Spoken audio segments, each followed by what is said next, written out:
Welcome to the video about Ready Golf. Ready Golf is a fantastic way to influence your playing speed, and it means that a golfer is ready before it's actually his turn to play.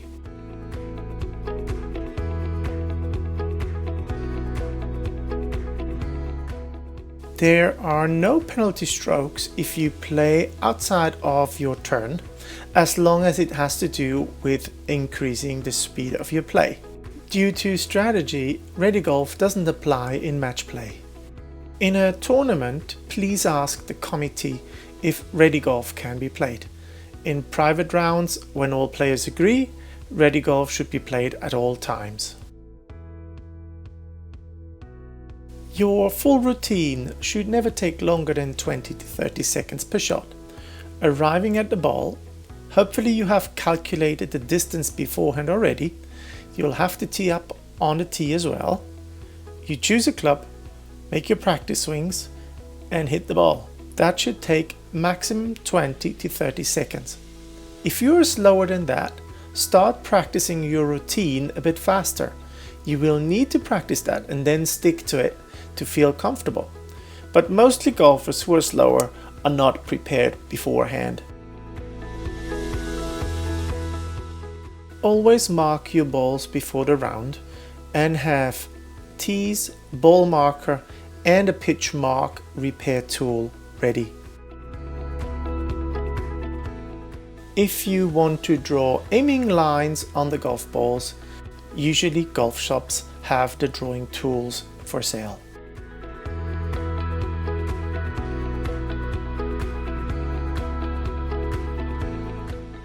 One way of losing time certainly is to lose your head covers. Golfers have to kind of learn how to manage them. So in that example, I just stick it over the handle of the trolley. That's probably the easiest way to make sure that your head cover doesn't get lost.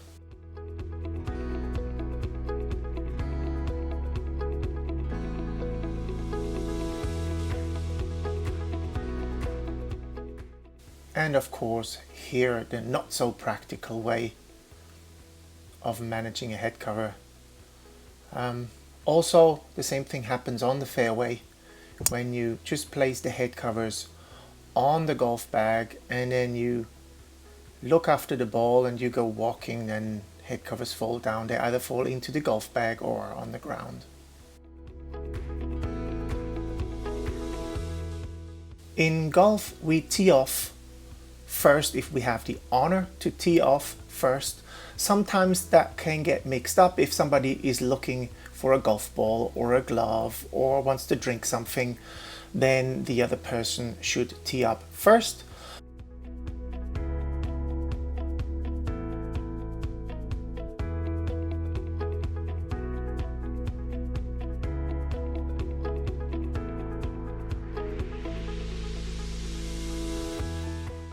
When teeing off and your ball goes towards semi-rough or rough areas, have a good look and place the landing spot in relation to trees to find it easily again.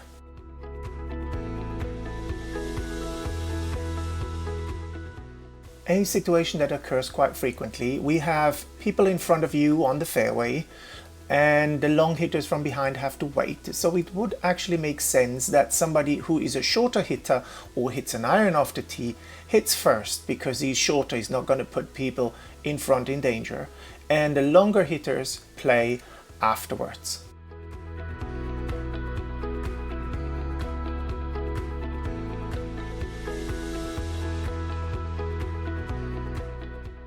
Always keep one or two correctly marked golf balls in your pockets, especially for your tee shots. You should always play provisional golf balls should your first ball maybe not be in play. That just saves time. You should never have to walk back to replay.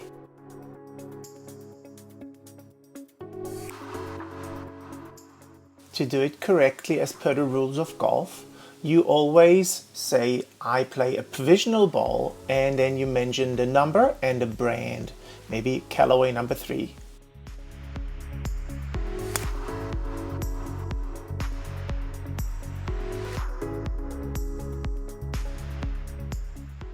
You can side pass a golfer sideways on the fairway, just slightly, just to gain a few meters. I would do that if the playing level of golfers is sufficiently good. I wouldn't do that with beginners. Also, make sure you're not standing in any red spots, rather behind the golfer. That's a safer spot to be in. Of course, whilst one player is playing, the others are planning their shots to be ready whenever that ball is hit to advance. Passing a golfer is more safe behind a golfer. The toe hit or the hosel rockets to the right can happen quite frequently and pose a risk. Preparations for a shot involve distance calculation. We use markers in the ground or stakes on the side of the fairway to calculate distances. Obviously, the best time to do the calculations is whilst other players are playing. You should never only start with your calculation once it's your turn. If it's your turn, you should have your club in your hand and be ready to hit the golf ball.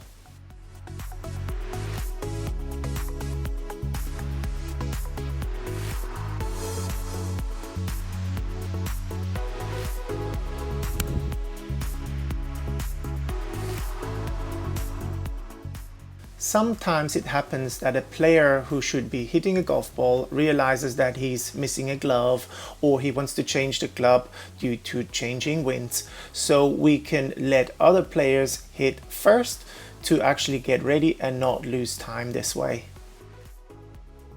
Ready golf is just really about being attentive about the time which is used to play golf.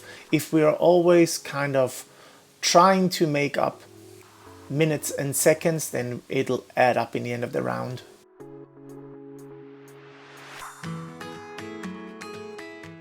And here we see a beautiful piece of etiquette, one player helping another.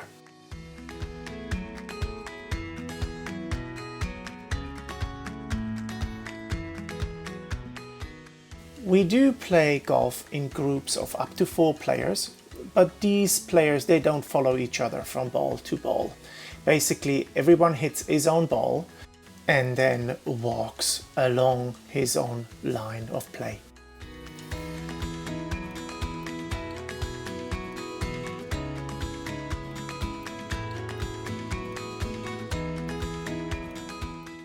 It happens quite often that 2 balls are very close to each other.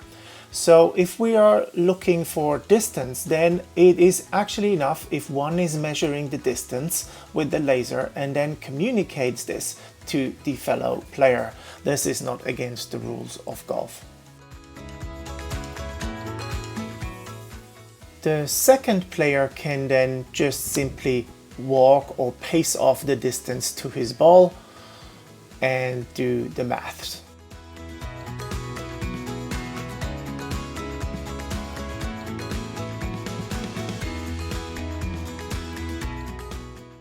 Of course, it is important to know where your ball is going, but it's unnecessary to stare a golf ball down until it stops, especially if the ball's flying straight. We then get off the playing area as quickly as possible and let the other player get on. Of course, should your ball go offline, have a good look where he comes down and comes to rest. Nothing's worse than a lost ball off the tee if you could have just spent another second or 2 looking carefully where he comes down. It really just comes down to be responsible with your playing time.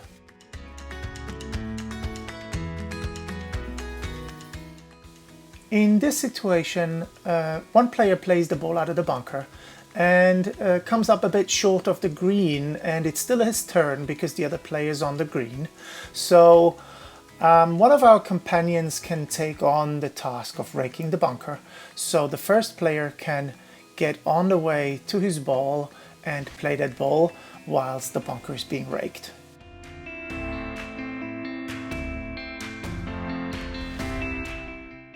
This situation shows the pure essence of ready golf. How to help each other to play a faster round of golf.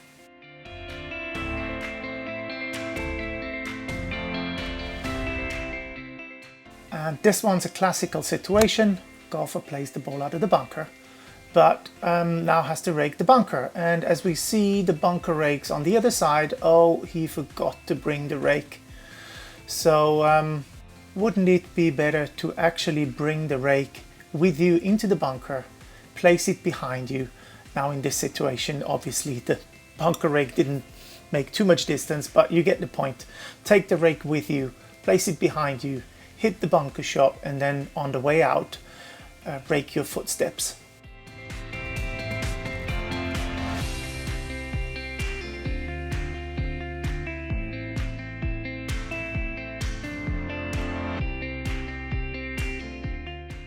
We know this situation just all too well.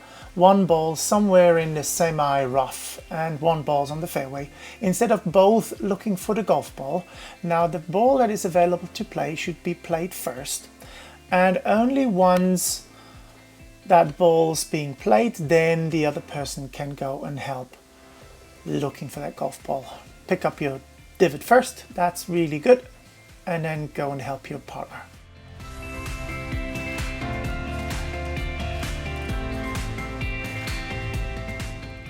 And here comes the famous 3-minute rule for searching your ball. Yes, you've got the right, which you will use or make use of when you're in a tournament.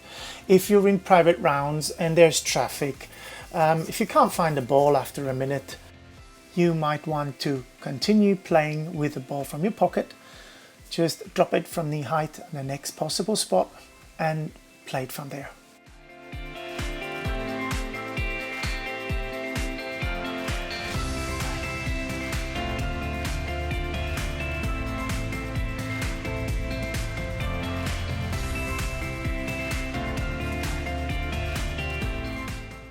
Obviously, the amount of practice swings you're doing is influencing the amount of time you need to play your ball. If you're under pressure and you got to play forward, just take one practice swing and hit that ball.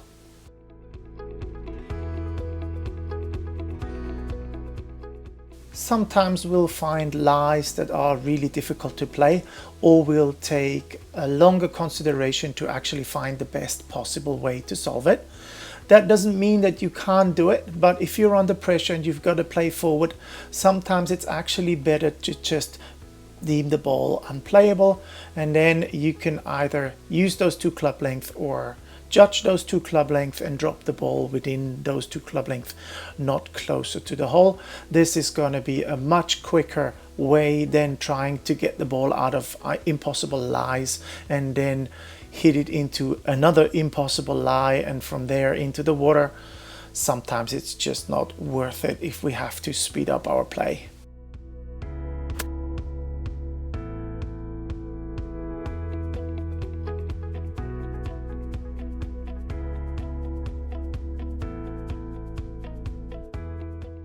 This is the perfect situation to show you that it's not always worth to look for your golf ball.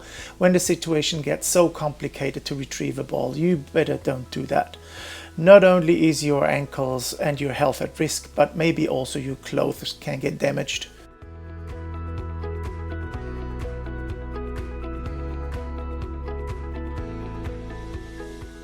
This is massive time saving here. We drive to the first ball and then we drop off the first player. This player takes a putter and the golf club he needs to hit the ball. Player 2 continues to drive to his ball. While player 1 can hit his ball, player 2 is getting ready.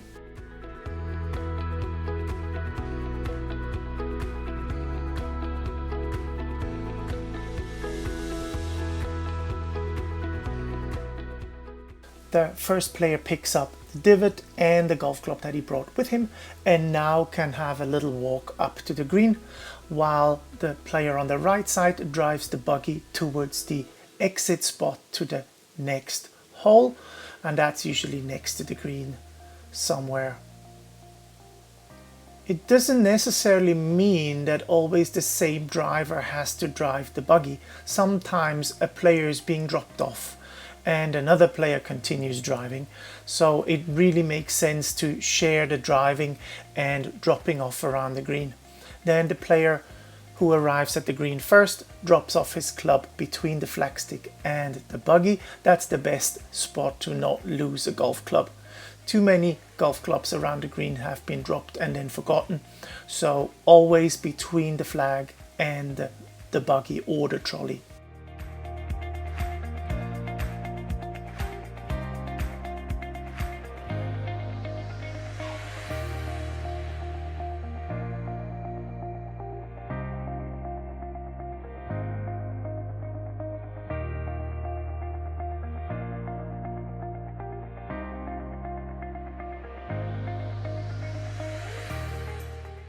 On and around the green is massive time saving if you play ready golf. Quite often we have situations where we can actually play out of turn to save some time if somebody plays a ball a bit too far, and it would actually be his turn to play. Instead of that, everybody is waiting for that player to get ready. Somebody else can take the turn, finish it off, and that's one player less to play.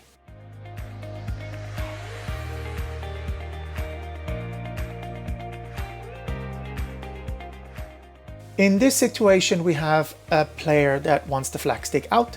So the player which is closer to the hole is responsible for removing the flagstick and drops his spare club on the flagstick.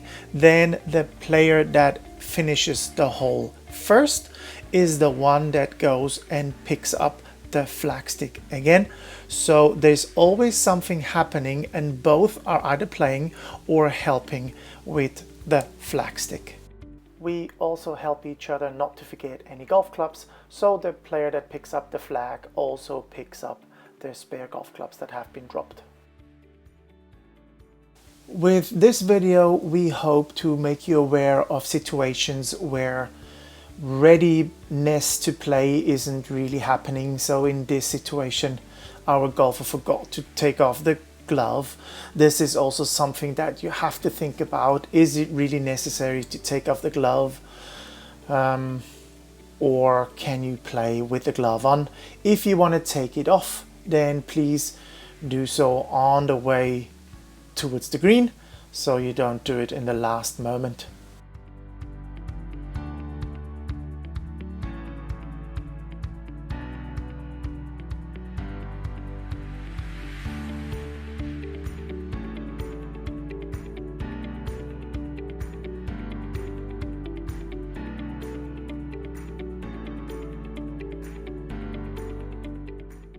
If you're a player that likes to prepare the putt, then do green reading while other players are playing. All too often we see that golfers are actually watching each other how they play golf instead of preparing themselves for their own strokes.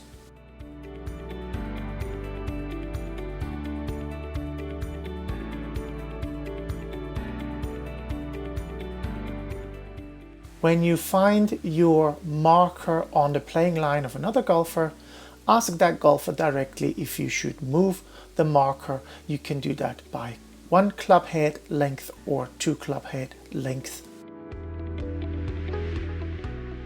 Especially the golfers that like to line up the aiming lines on the golf balls for their putt, they should really prepare up front. So once it's their turn, the ball's already lined up and play can happen immediately.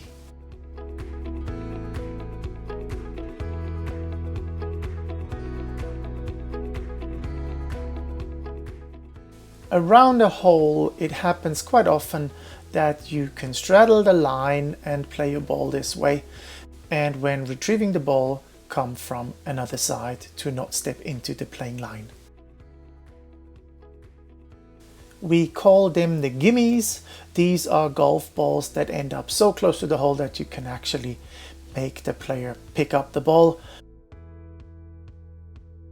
Hearing the sound of a golf ball that is dropping into the hole is nice, but sometimes it just takes additional time. This situation might be a repetition, but we want to stress that this happens so often that repetition actually comes quite well.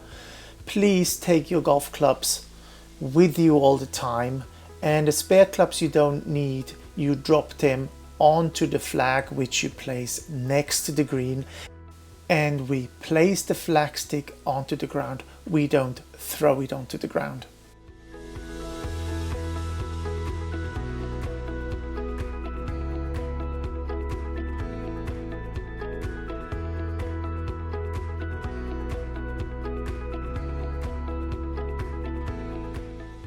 When you place the flag stick back into the hole, do so with 2 hands and not with one.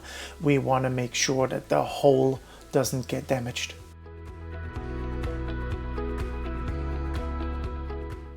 If you want to leave the green in a quick way, best is to keep your clubs in your hands and maybe also the putter cover so it doesn't fall onto the ground, and then place the golf clubs into the bag once you arrive on the next tee. When you leave the green, do so in a quick manner and make sure that when you arrive at the golf bag that you have the correct clubs with you, that you didn't leave any clubs behind. We also want to avoid to stand on the green and count how many strokes we had. That is only slowing down play behind us. Filling out the scorecard happens on the next tee. You would generally use the time while another player is hitting his ball to mark the score. So when we look at all these situations, it's basically about getting used to do things a certain way so your round of golf gets quicker and more enjoyable, and above all, you're becoming a golfer that can play quicker golf if he needs to.